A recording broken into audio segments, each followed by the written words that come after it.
So the first point, which talks about wealth of the nation, is an important element for the economic growth.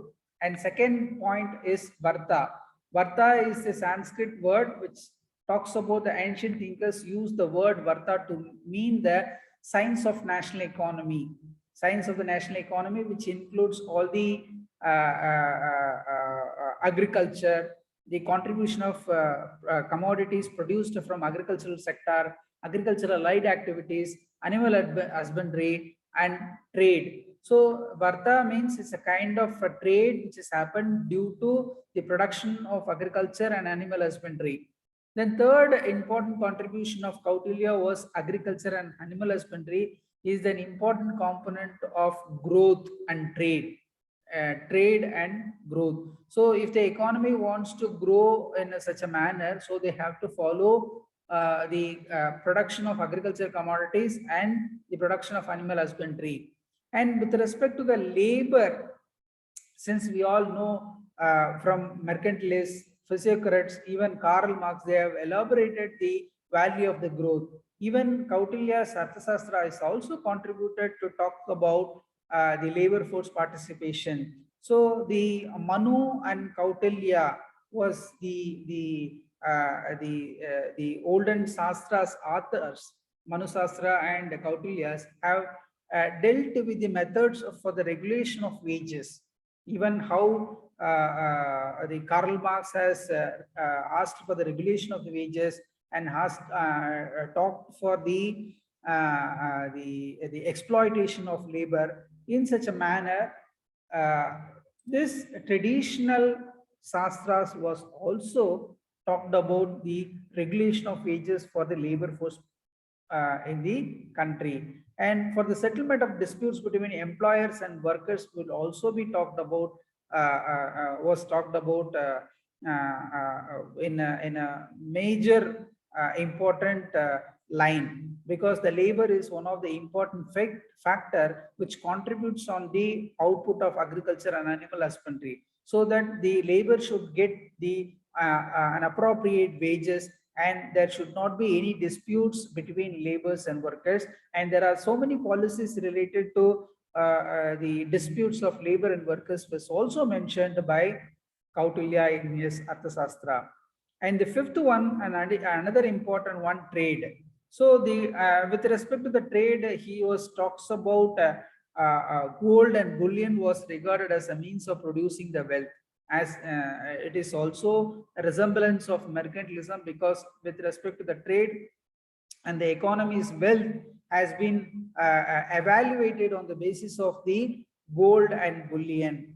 And the trade was the sum of industrialist capital and commodities trade. So he also mentioned the industrialization, the importance of industrialization, which creates the capital and which will produce the commodities for the trading activities. So he concluded with major important points. The wealth has to be created by any nation. The creation of wealth, which consists of money and the properties and metals, and the importance of agriculture and animal husbandry in trade is so essential to create the wealth.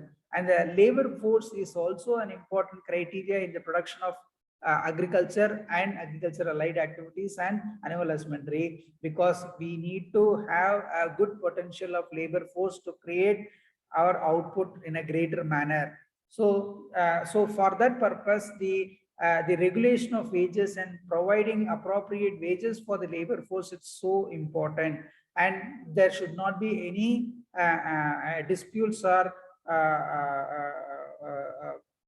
a fight between the laborers and workers and employers.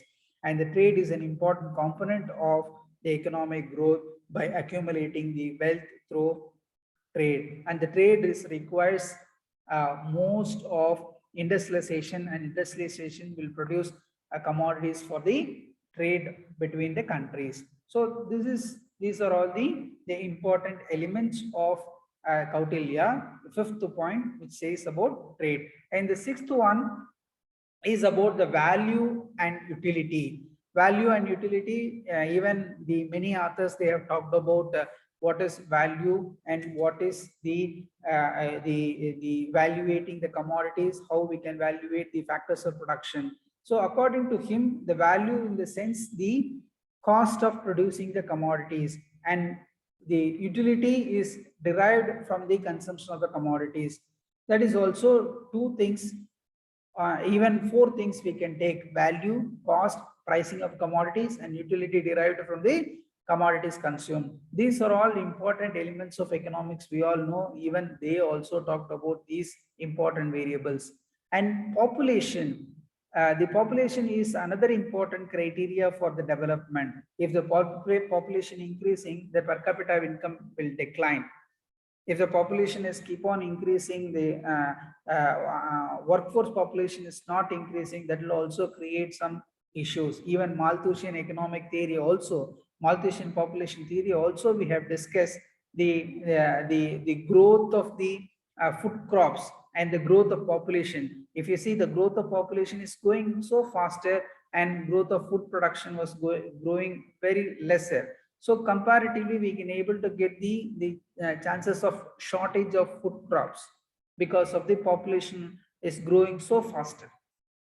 That means the population is one of the hazardous problem for the economic growth. The ancient thinkers, including the Koutilya, he had no fear of the growing population. The Vedas were more married couple, and population could not grow beyond a reasonable limit owing to the high death rate due to constant.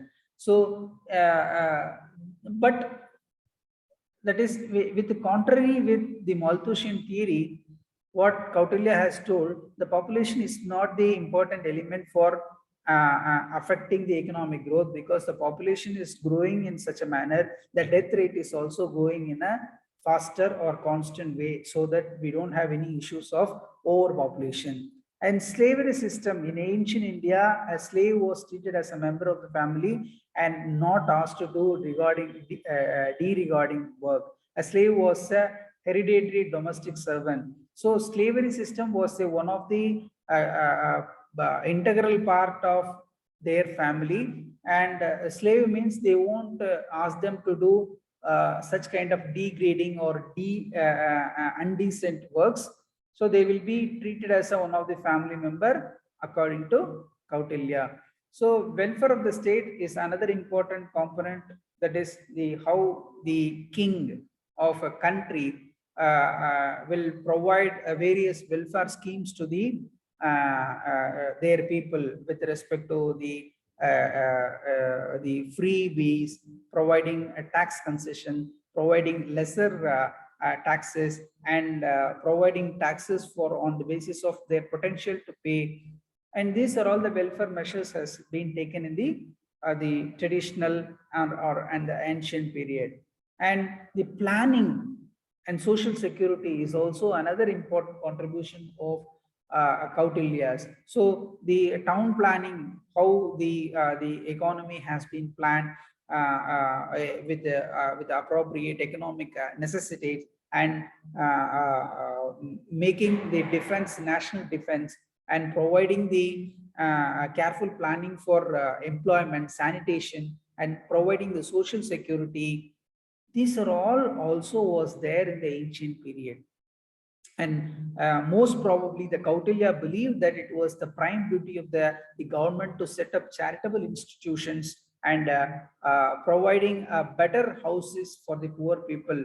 And moreover, the state should protect the weak and aged people in the country, and they have to provide them an appropriate employment for the poor people and unemployed people. And the private property is also one of the, in the first point itself, we have told the private property is one of the important integral part of the wealth of the nation. So that private property has to be given an importance to promote.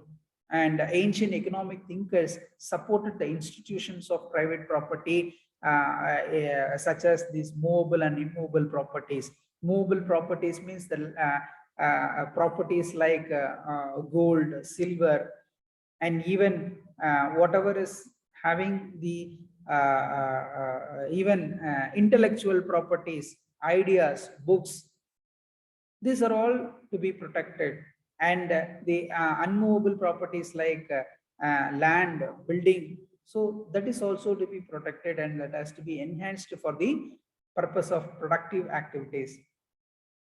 And with respect to the consumption and production, so consumption and production is also important element in the process of aggregate output and consumption.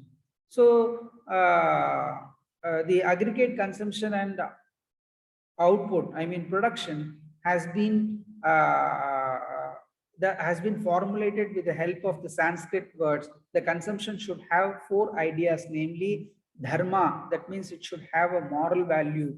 That means we need to distribute, that is dharma. Then artha, that should have the economic values, the commodities or consumption, what we are doing, that should have some economic values, or artha means values. And kama, psychological values, it should have a psychological values in the pattern of consumption. Even the psychological consumption, law of psychological theory was propounded by Keynes. It's also closely related with the concept of kama in Koutilya's Arthasastra. Then finally we have the moksha. We should also have the spiritual values. So the Koutilya's Arthasastra, which is a combination of providing economic ideas through the philosophical ideology. Philosophical ideologies such as dharma, artha, kama, and moksha. The individual was a subordinate to the family or the community. As far as the production is concerned, the four agents of the production, namely land, labor, capital, organization, was recognized. That is also with respect to all our economic ideas. Land was considered as the main source of wealth in the ancient period, because land was termed as one of the it is like a god